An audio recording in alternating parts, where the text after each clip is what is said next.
बिस्मिल्लाहिर्रहमानिर्रहीम। अस्सलाम वालेकुम। यहाँ पर आपको एक ताज़ा तरीन खबर से आगाह करते चलें। नज़र अंदाज क्रिकेटर्स को उम्मीद की किरण दिखाई देने लगी। वीडियो शुरू करने से पहले अगर आप हमारे चैनल पर नए हैं तो चैनल को सब्सक्राइब कर लें। चलते हैं वीडियो की तरफ। नज़र अंदाज क्रिकेटर को उम्मीद की किरण दिखाई देने लगी, जबकि नए चीफ सिलेक्टर ने सब के लिए ऑप्शन खुला रखने का अंतिया दे दिया। पाकिस्तान क्रिकेट टीम की सबसे बड़ी वेबसाइट को इंटरव्यू में हारून रशीद ने कहा है कि मैं पहले भी ना सिर्फ सीनियर्स बल्कि जूनियर सतह पर भी चीफ सिलेक्टर के तौर पर काफ़ी अरसा काम कर चुका हूं। हाल ही में अबूरी सिलेक्शन कमेटी का कन्वीनियर भी रहा। अब ये अहम जिम्मेदारी मिली तो पूरी दयानतदारी के साथ इंसाफ करने की कोशिश करूंगा। इस सवाल पर कि 70 साल की उम्र में ये जिम्मेदारी निभाना मुश्किल तो नहीं होगा, इन्होंने कहा, मैं एक स्पोर्ट्समैन के तौर पर कोशिश तो करता हूँ, मगर ये अल्लाह ताला का करम है कि फ़िटनेस और सेहत बहुत अच्छी है। तजर्बे के साथ काम में महारत भी आ जाती है। नजम सेठी पहले भी आए तो उन्होंने अहम जिम्मेदारियां मेरे सुपुर्द की थीं। अब भी वो समझते हैं कि मैं इस पोस्ट का अहल हूं। शुएब मलिक जैसे सीनियर्स को सिलेक्शन के लिए ज़ेरे गौर लाने के सवाल पर इन्होंने कहा कि देखना ये होगा कि मौजूदा हालात में कौन से प्लेयर टीम में शामिल हो सकते हैं। उन्होंने कहा, यह भी जहन में रखना पड़ेगा कि ऐसे खिलाड़ी पाकिस्तान के लिए बड़े इवेंट में ऐसा किरदार अदा कर सकते हैं जिसने टीम की फतह के इम्कानात ज़्यादा हो जाएँ। अगर कोई नौजवान क्रिकेटर भी सीनियर जैसी परफॉर्मेंस देने का अहल है तो बड़ा सोच समझ कर दोनों का जायज़ा लेना पड़ता है। अभी तक सब के लिए ऑप्शन खुला रखा हुआ है। सिलेक्शन कमेटी बन जाए तो एक पॉलिसी बनाकर मंजूरी लेंगे, फिर उसी पर अमल दरामद होगा।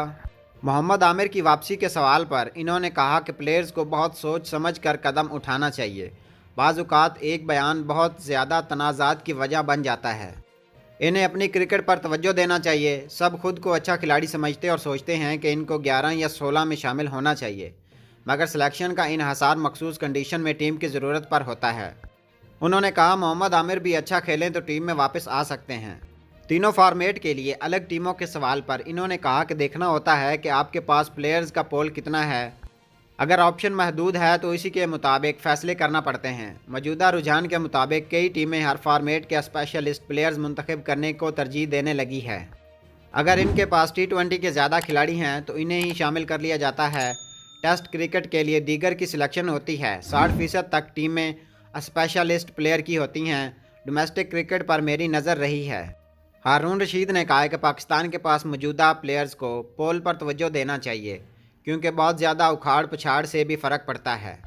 किसी को भी ड्रॉप करने से कबल भरपूर मौका फराहम करना चाहिए। मुल्क में बेशतर 21 से 27 साल के क्रिकेटर्स की अच्छी खेप का मैसर होना खुश आइंद है। ये पुख्ता कार होकर आला मेयार के परफॉर्मेंस के तौर पर तवील अरसे पाकिस्तान की खिदमत कर सकते हैं।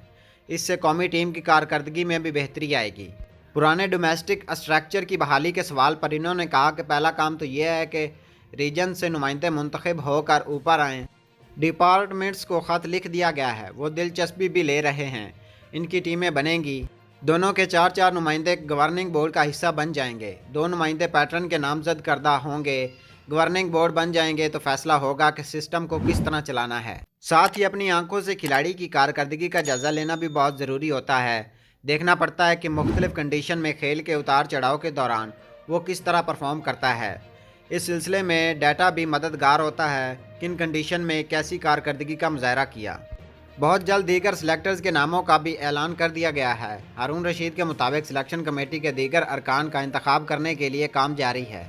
कोशिश होगी कि इसमें ना सिर्फ मुल्क के मुख्तलिफ हिस्सों की नुमाइंदगी हो, बल्कि ऐसे अफराद को लाएँ जो क्रिकेट को जदीद तकाज़ों के मुताबिक आगे बढ़ाने में मददगार भी साबित हो सके। मेरे ख्याल में ये भी देखना होगा कि हमारे पास वसाइल कितने हैं, कितने उम्मीदवार हैं जिन्हें मुस्तकबिल में क़यादत के लिए बतौर मुतबादिल तैयार कर सकें। जी तो दोस्तों, अब तक के लिए इतना ही। मज़ीद ऐसी वीडियोज़ के लिए हमारे चैनल को सब्सक्राइब करें और अपनी राय कमेंट सेक्शन में ज़रूर दें। शुक्रिया।